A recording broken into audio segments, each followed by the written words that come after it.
Hello everyone, and welcome back to Scribe Plays Vampire the Masquerade, Coteries of New York. Last time we helped D'Angelo locate the potential serial killer, even though one of the city's scourges somehow found us at the exact same time. Because reasons, I suppose? Let's continue.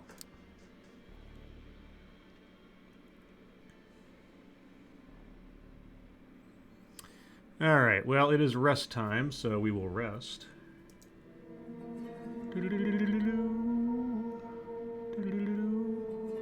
And I guess that was resting. Okay. So, who's this? Nosy reporter. There's a sleazy reporter from a gossip magazine sniffing around Sophie's Haven. She could use your help with the problem. Let's see, we did D'Angelo. I'm going to check in again with our gangrel friend. We haven't talked to her in a bit, so let's try talking to Tamika. Once again, you cross the gate of Prospect Park and head straight for where you last saw the feral duo. Minutes pass. Finding no sign of Tamika, you begin to worry that something might have happened to her. Suddenly, you hear rustling coming from the nearby bushes, and it's not the stray cat kind of rustling either.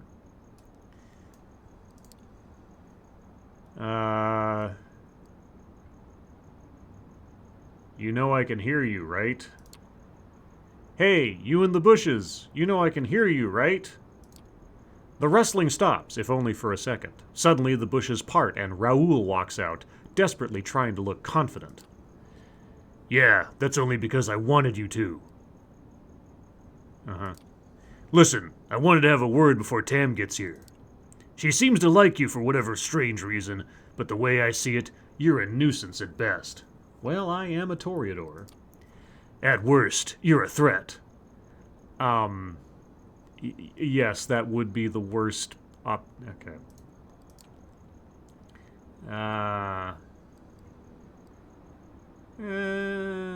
You'll warm up to me, I'll be a smartass.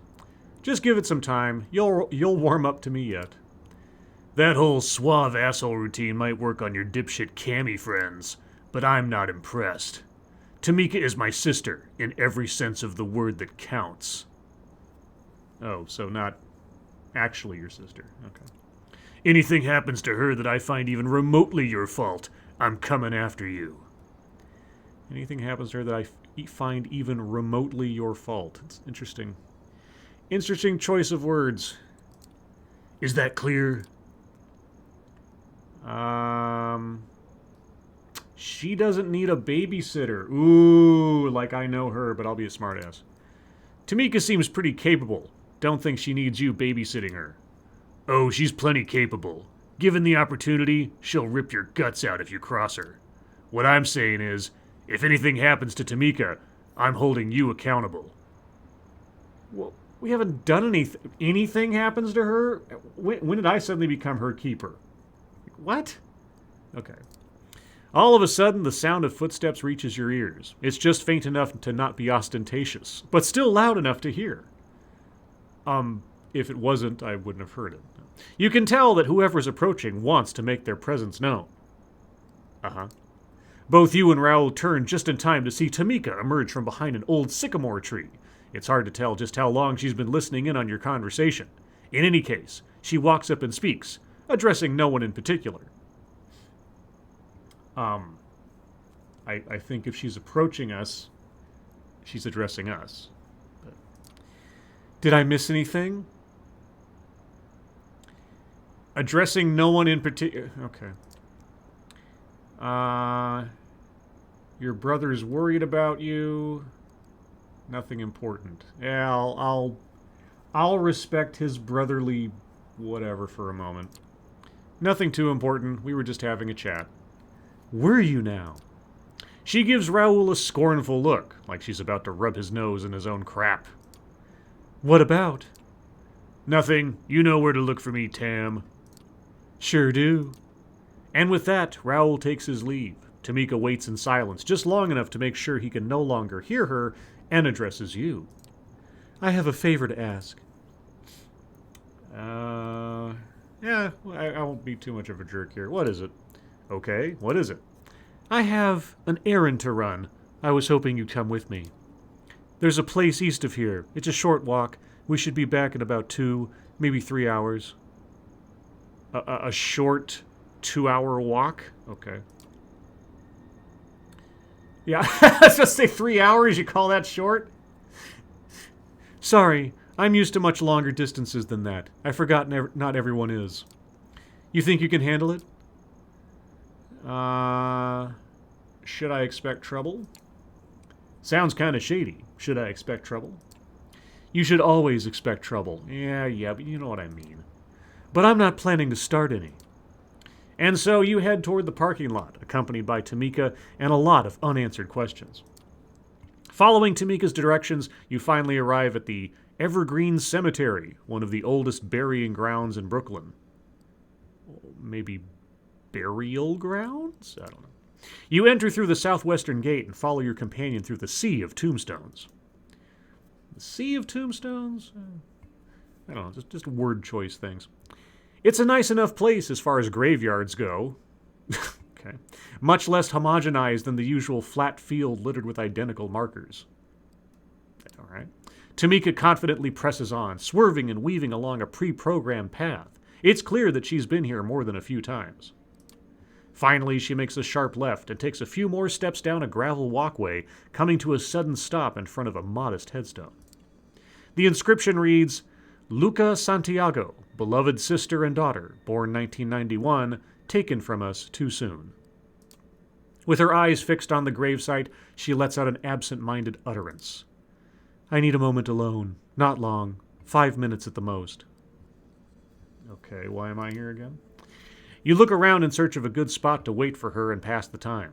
At the far end of a nearby lawn, you notice a lone bench situated under a weeping willow. Suddenly, you hear voices, distant but slowly approaching. Judging by the tone and timbre, you're guessing it's a couple of teenagers out to get their late-night kicks among the dearly departed. Sounds a bit more gross.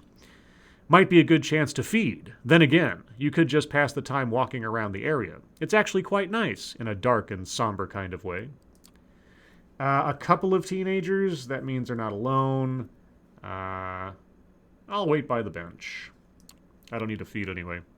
I'll wait for you on that bench over there, by the tree. Thank you. You sit on the bench and take a minute to relax and let your mind wander. Looking up at the willow swaying in the breeze, you soak in the atmosphere.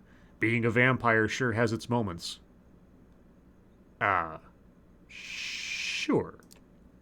Finally, you get back to the tree. Oh, okay. And find Tamika sitting on the bench. Without a word, you sit next to her. But wasn't I on the bench? Under the tree? But now I'm back at the tree? And she's sitting on the bench that I went to sit on? Okay. You look over to her, doing your best not to stare. She looks down, crossing her arms and putting her hands on her shoulders. In an instant, the ferocious savage disappears, replaced by a vulnerable young woman. I think I'm done. I'll just say, who was she? Luca, huh? So who was she? A sister and a friend. Sorry, I'm being monosyllabic again, aren't I? A sister and a friend. Well, yeah. She looks away. You can tell she's struggling to open up to you, so you remain silent, trying not to make her uncomfortable. I was embraced not far from here, in this cemetery. A fitting spot, I suppose. It was close to a decade ago. I'd been on the road for a couple of years at that point, hitchhiking from one town to another. New York was supposed to be just another stop. And then I met Jezebel. She was strong, smart, independent, seemed like someone I could trust, someone I could get close to. She never made me feel inadequate or ashamed, and she could hold her own in a fistfight, too. Funny thing, though, she only wanted to meet during nighttime. I didn't think much of it, even came up with an excuse for her. Busy, eccentric, whatever worked. Until one night, she sank her teeth into my neck. Vampires have a way of doing that. Is she still around? You keep using the past tense. I take it she's no longer around? She's not dead, if that's what you're asking. At least, not that I know of. Then why would you say she isn't? Okay. She left soon after turning me. I think the Conclave of Prague really shook her up. Conclave of Prague? The Conclave of what now? Prague. It's a city in Central Europe, you don't say. It was supposed to be neutral ground, a good place to discuss politics and strategy. It ended up almost turning into a civil war. Next thing you know, the anarchs were expunged from the Camarilla. All they had done for our kind, the blood they spilled, it didn't amount to a thing. I can't blame Jezebel for feeling betrayed, but yeah, even though I still had Raoul and Luca, I was still furious and terrified. Luca died a few years later. Operation Lights Out, they called it. It was a coordinated assault by the Second Inquisition, a genocide by any other name. Her family got together, bought up a plot and buried an empty casket. I guess they wanted some closure. Can't fault them for that. Even though she's not really here, I like to come and visit from time to time. It reminds me of who I am, keeps me in check, keeps the beast at bay. Also, this being the place of my embrace, you have to appreciate that level of irony. She straightens up and looks at you as if something just occurred to her. Sorry, I don't know what came over me. 1 minute I'm all grunts and stares, and the next I'm giving you my biography. Yeah, it's almost like it's convenient writing or something. I guess I'm just tired of being scared, alone. And you are not alone. You don't have to be alone. I used to think so, but those were simpler times. At this point, I'm just looking for something to believe in. Someone I could give a damn about. That someone could be me, baby. You have me. The Camarilla has its merits. Oh, yeah, I was supposed to try to bridge the gap between... Yeah. I will try to pull her into the Camarilla, because I'm a political stooge like that, and I am Sophie's creature. The Camarilla has its merits, a sense of belonging, relative safety. She rolls her eyes. And a lifetime of servitude, of being looked down on because of my lineage. Look, I'm not stupid. I know the Camarilla might be the least of all evils. But I'm still hoping there's a better way. There has to be, right? You open your mouth, but before you can make a sound, Tamika motions at you to keep quiet. She lifts her head and sniffs at the air. Her ears perk up, and her eyes widen. Suddenly, she pushes you with all of her strength, sending you flying off the bench. Before you even hit the ground, an immense shape flies into view and smashes down into the bench, splintering it into pieces. With the blood surging through your veins, you pounce onto your feet. You look at the mass of fur and muscles that just nearly pulverized you. The creature rears its head and gives you a deranged stare. Uh-oh. Do we have a guru? Then it turns to Tamika. She seems utterly terrified, frozen in place, as if she literally just saw a ghost. You notice the creature shift its weight, as if preparing to pounce. Well, it's either a werewolf or Protean. Yeah. Get the creature's attention. Yell to warn Tamika. I don't need to warn her. She sees it. Celerity, push Tamika out of the way. Yeah, I will use my disciplines. With your reflexes greatly enhanced, you're able to get over to Tamika and push her out of the monster's way. You both land safely on the grass while the beast flies through the air and smashes face first into a marble headstone. The creature then turns towards you. For a second or two, it moves its mouth awkwardly, as if trying to remember how to form words. Is it Raoul? Is it a werewolf? Stay out my ground.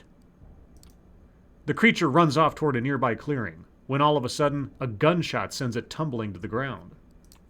A group of well-armed men in body armor emerge from the shadows in an orderly formation and move in closer around the creature.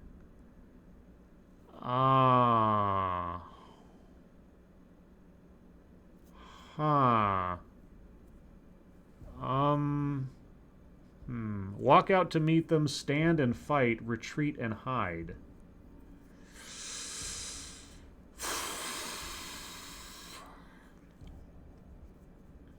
Oh boy. My guy's a coward. And he's self-preservation. I'm gonna retreat and hide. Oh. Stand and... I don't even know what's going on. A stand and fight for what? A bunch of guys with guns? I'm not that powerful. Walk out to meet them? I want to know what's going on. Okay, I will walk out to meet them. Maybe they'll think I'm not a vampire. This might be a bad idea. Not sure who the men are, you decide not to immediately assume they're hostile. After all, the enemy of my enemy, etc. And so you start making your way toward the group.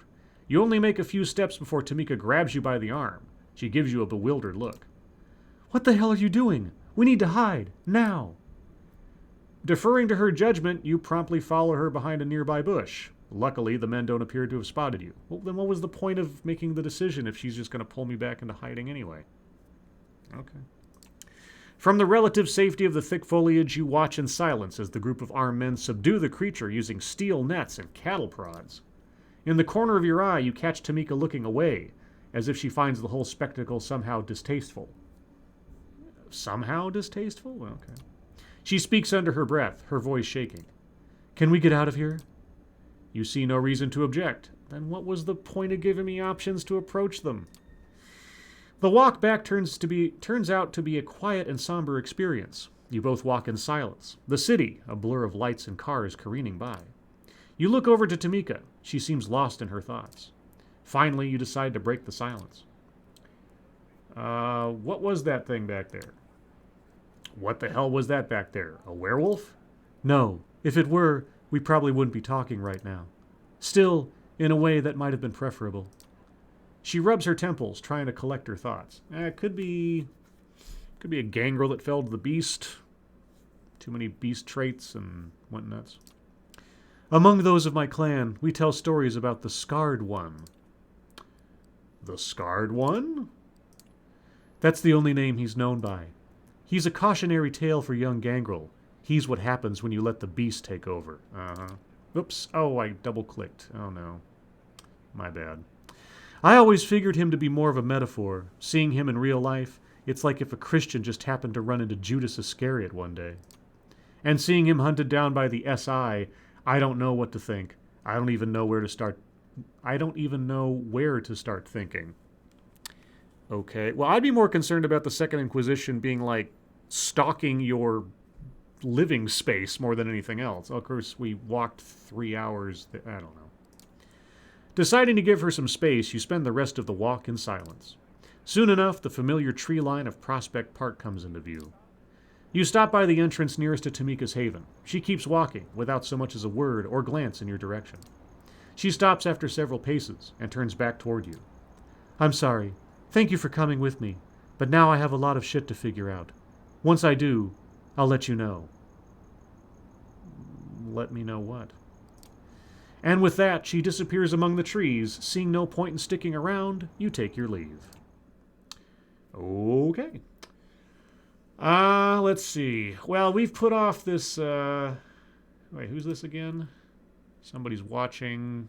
Yeah, but we put off this Cathedral of St. John the Divine long enough. So let's start Faith and Myth.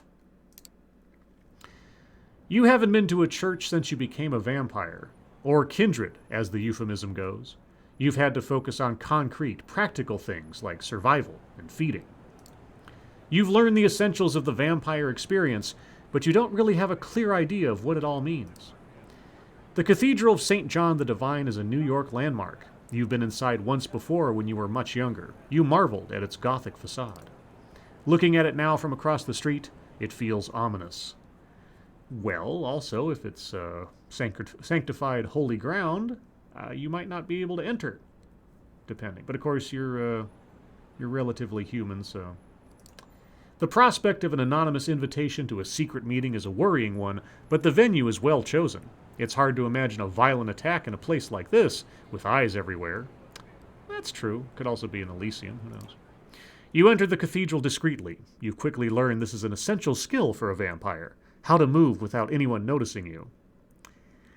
Yeah, a Toreador not wanting to be noticed. Yeah.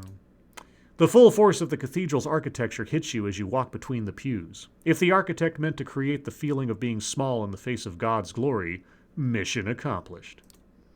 Based on the note, you're assuming that whoever you're meeting is somewhere in the front. As you step closer to the high altar, it feels as if something is dragging at your feet, as if the stone beneath you resisted your movement.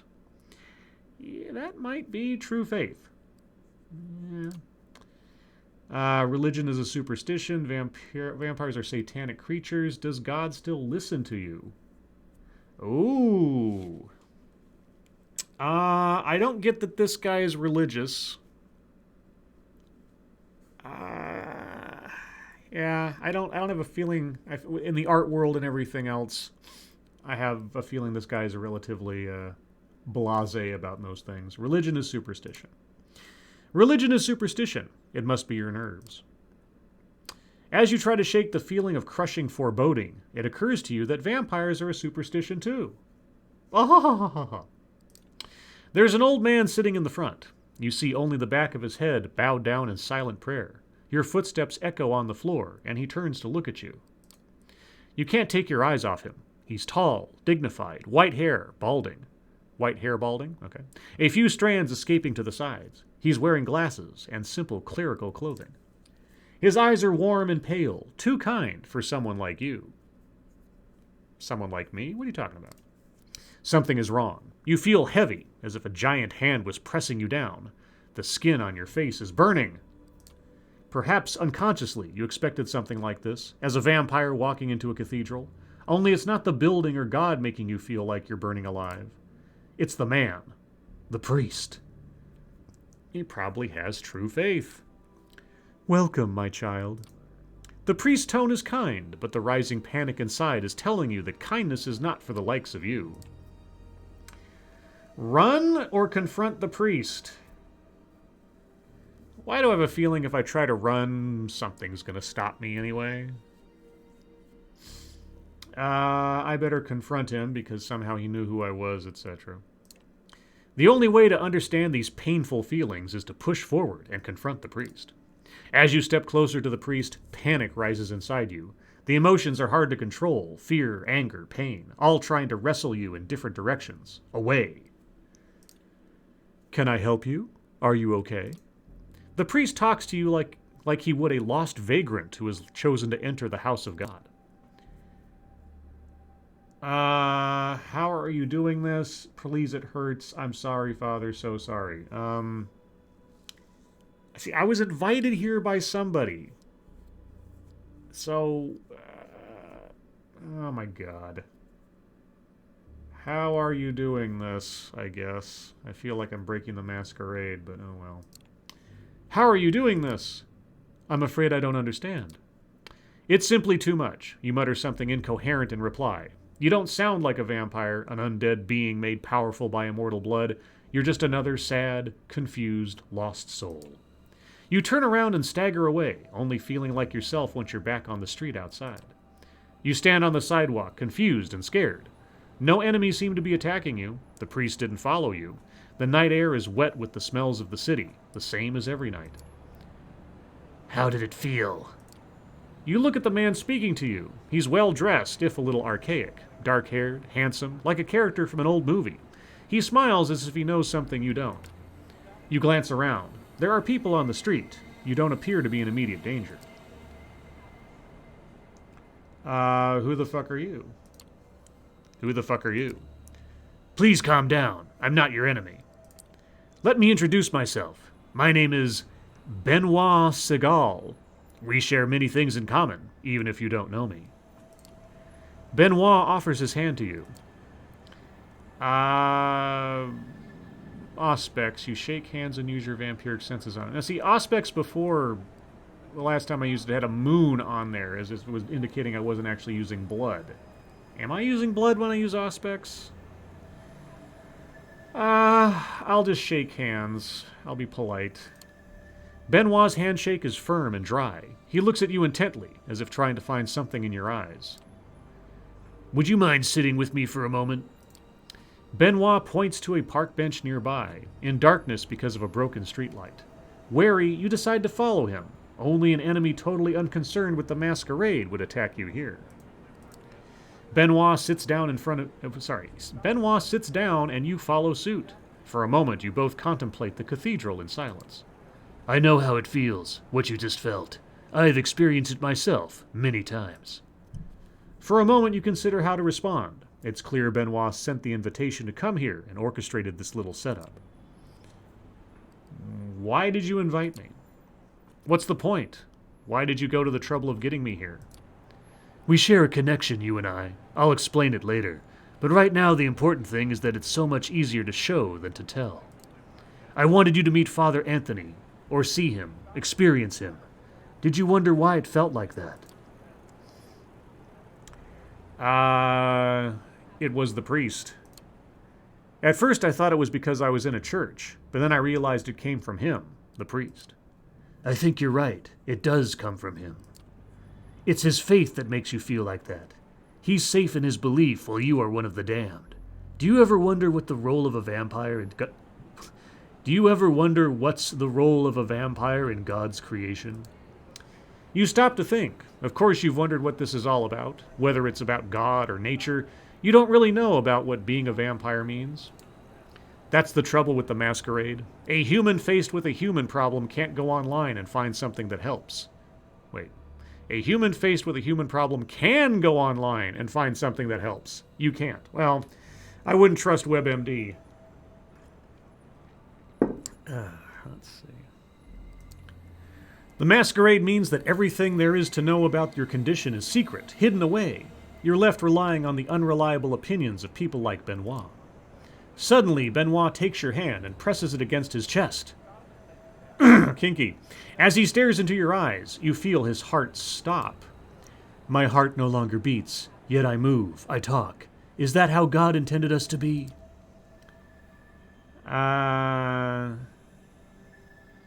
Let me go. Let go of my hand, you asshole. Benoit lets go of your hand, and you quickly withdraw it. You're asking yourself these same questions. You know you are. Sometimes I'm skeptical too, but in Father Anthony's presence, I know faith is real. I know it because it hurts so much. But perhaps you have questions about faith and our kind? Perhaps we are divine, not damned. How do you know any of these stories are true? Yes, what are we? Perhaps we are divine, not damned. Benoit laughs, and for the first time the aura of bitterness enveloping him lifts. You're clever. There are many religious cults among the kindred, even more among the anarchs. Some of them do indeed believe we are divine. We die, we rise again, just like Jesus. Be careful with that kind of talk, though. You might not know it, but there are always politics attached to every belief. You don't say. Go into an Elysium, declare your divinity, and everyone around will start making assumptions about you. Sometimes faith is best kept private, even among our kind. Just ask yourself, when you met Father Anthony, did you feel divine? Did I come here just to talk about religion? Did you have anything else? Or did I come here just to talk about religion? I know it's overwhelming. It was for me when I first met Father Anthony. I know there are others like him, whose faith shines like a beacon. Priests, old ladies, children, anyone can have that conviction inside of them. This is too much. This is too much. You expect me to go along with all this insanity? Benoit nods patiently. Let's meet again in a few nights, here at the Cathedral. We can talk more after you've thought it through. You leave Benoit sitting in the shadow of the cathedral, contemplating what lies within. It would be easier to ignore his words without the reality of what you experienced. Father Anthony was holy. You know it to be true. But what does that mean? What does that all mean? I guess we'll have to find out in the next part. So if you like this kind of content, please leave a comment in the comments below, and a like if you would. And as always, thank you for watching.